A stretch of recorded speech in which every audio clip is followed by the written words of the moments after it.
Nanay ni Carlos Yulo, balik sa pagtitinda ng longga, negosyo mas bumongga. Kung bago ka lang sa channel na ito, huwag kalimutang mag-like, share, comment, and subscribe. Oh, in fairness, mas bumubongga pa ang online business ng nanay ni Carlos Yulo na si Angelica Yulo dahil sa matinding suporta ng mga netizens. Maraming nag-order ngayon sa ibinibentang garlic longganisa ni Angelica mula sa iba't ibang lugar sa Metro Manila. Base na rin sa mga pinopost niya sa social media. Proud si Angelica sa kanyang produkto na palagi niyang inilalarawang good food. Foods that can cook and made with love. Foods of the champion, kabilang na riyan ang honey butter chicken at vegan longganisa. Sa isang status niya sa Facebook, makikita ang kanyang pag-prepare sa tindang produkto at in fairness uli, biglang dumami ang natatanggap niyang mga order. Collections orders of home and made garlic longganisa ala vegan PM for orders 380 kilos. Ang FB post ng nanay ni Carlos sa comment section ng kanyang Facebook message sandamakmak nga ang nag-inquire sa presyo at sunod-sunod din ang natanggap niyang order na kilo-kilo talaga ang binibili. May nakomento pa nga na hindi na kailangan ni Angelica ang pera ni Carlos dahil kayang-kaya naman niyang tumayo sa sariling mga paa at magbanat ng buto para buhayin ang kanyang pamilya. Ang good news pa rito, mukhang kumikita na rin ang dalawang anak ni Angelica dahil kamakailan lang ay binandera nga ng ina ni Carlos ang regalo sa kanya ni na Eliza Yulo at Carl Yulo. Super flex ni Angelica sa FB nang binigay sa kanya ni Eliza na mamahaling bag habang bonggang rubber shoes naman ang regalo sa kanya ni Carl na hindi nagustuhan ng mga fans ni Carlos. Para raw kasing nagpapachutsada nga ito sa kanyang two-time Olympic gold medalist na anak na hanggang ngayon ay hindi pa rin daw nagpaparamdam sa kanyang pamilya. Hindi na ito pinatulan pa ni Angelica dahil pinaninindigan niya ang pangakong binitawan sa kanyang press con ilang linggo na ngayon ang nakararaan na hindi na siya magsasalita ng anuman tungkol kay Carlos. Samantala, nag-post si Angelica ng mga litrato at video niya sa social media kasama ang kanyang pamilya habang nakasakay sila sa gondola at naglalayag sa man-made Grand Canal ng Venice Grand Canal Mall sa Taguig City.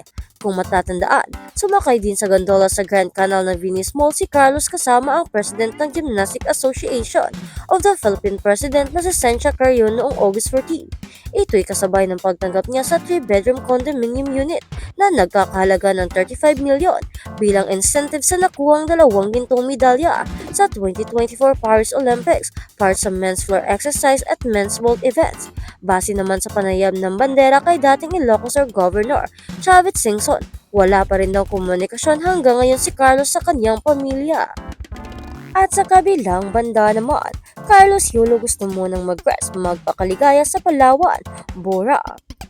Planong libutin ni two-time Olympic gold medalist Carlos Yulo ang ilang magagandang lugar sa Pilipinas para makapagbakasyon at makapagpahinga.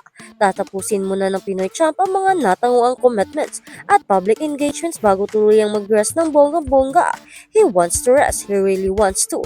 He's asking that if I can rest after this, ang pahayag pa ni Gymnastic Association of the Philippines President, Sencha Carrion.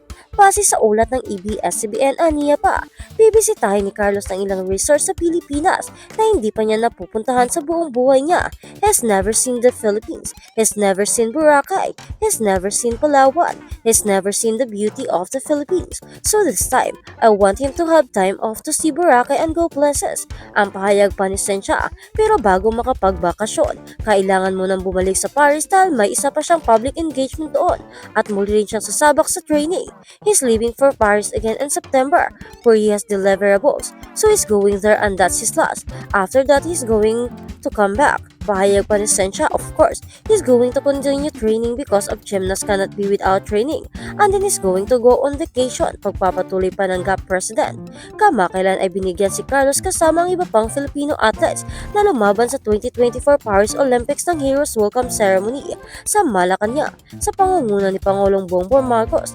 Dito ibinigay ni BBM or PBBM ang 20 million reward para sa double Olympic gold sa Paris Olympics as mandated by the National Athletes and Coaches Benefits and Incentives Act. Ginawaran din ng binata ang Presidential Medal of Merit.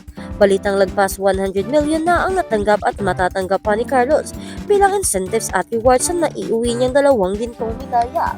Nagbigay din ng mensahe si Carlos matapos ang isinagawang homecoming parade na nagsimula sa Alio Theater sa Pasay City at nagtapos sa Rizal Memorial Stadium sa Maynila. Proud na proud ako sa mga nakatayo dito. Mas gagalingan pa namin sa susunod na kompetisyon. Anasahan niyo po na mas makukuha po tayo ng mas maraming medals po. Pangako pa ni Carlos. At sa kabilang banda, Ogie Diaz kay Chloe magpakamubabatiin sina Carlos at Angelica. Maganda ang suggestion ng content creator na si Ogie Diaz para mag-ayos at mag-move on na ang pamilya ng two-time Olympic gold medalist na si Carlos Yulo. Ayon kay Mama Ogs, bukod sa may nagbibigay ng reward at milyon-milyong cash incentives kay Carlos, tala na raw ay may mag-sponsor din sa pagbabati ng binata at ina nitong si Angelica Yulo. Kahapon nagpa-person nga ang nanay ni Carlos kasama ang kanyang legal counsel na si Attorney Raymond Porton kung saan humingi ito ng patawad sa anak. Pero sa panayam sa kanya ng ilang members ng media, mukhang hindi pa siya talaga handa na tanggapin ang vlogger na si Chloe San Jose bilang girlfriend ni Carlos. Sa Facebook account ni Mama Ogs, may mensahe siya para sa lahat ng marites at mga taong nagbibigay ng kanilang mga opinyon sa pinagdaraanan ng pamilya Yulo na nagsimula nga raw sa hindi pagboto ni Angelica kay Chloe. Simulang pahayag pa ni Ogie, kung makikisawsaw tayo, hangarin po natin na magkaayos ang mag-inang Angelica at Carlos Yulo. Di naman naiiba ang pamilyang yan sa ibang pamilya. May kanya-kanya din problemang kinakaharap. Nagkataon lang na sikat si Carlos na imbis na tuloy-tuloy lang ang momentum ng celebration, inahaluan pa ng sagutan nilang mag-ina.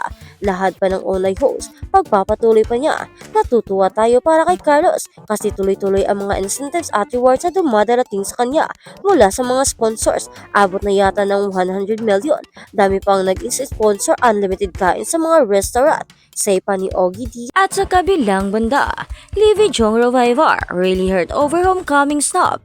Tinoldo ka na ng Pinay gymnast na si Livy Jong Reviver ang maraming tanong ng mga fans kung bakit wala siya sa ginanap na Heroes Grand Homecoming Parade para sa mga atletang Pilipinong lumaban sa Paris Olympics 2024. Noong August 14, 2024, naganap ang inganding pagsalubong para kina two-time Paris Olympics gold medalist Carlos Yulo. Present din ng iba pang Filipino Olympians gaya ni A.G. Obiena, John Cabang Tolentino, Elren Ando, Kiyomi Wantubi, Samantha Katantan, Joanny Delgaco, Kyla Sanchez, Jarrod Hatch, Johnson Neza, Vanessa Sarno, Humor Marshall, Hergie Bacyadan at Carlo Paalam. Tumuloy ang mga atletang Pinoy sa Malacanang para sa isyong welcome dinner na pinangunahan ni na President Ferdinand Marcos Jr. at First Lady Liza Marcos. Hindi na mataan sa dinner ang mga gymnast na sina Livy Emma Malabuyo at Alea Fenega, maging ang Pinoy golfers na sina Doti Ardena at Bianca Pagdanganan.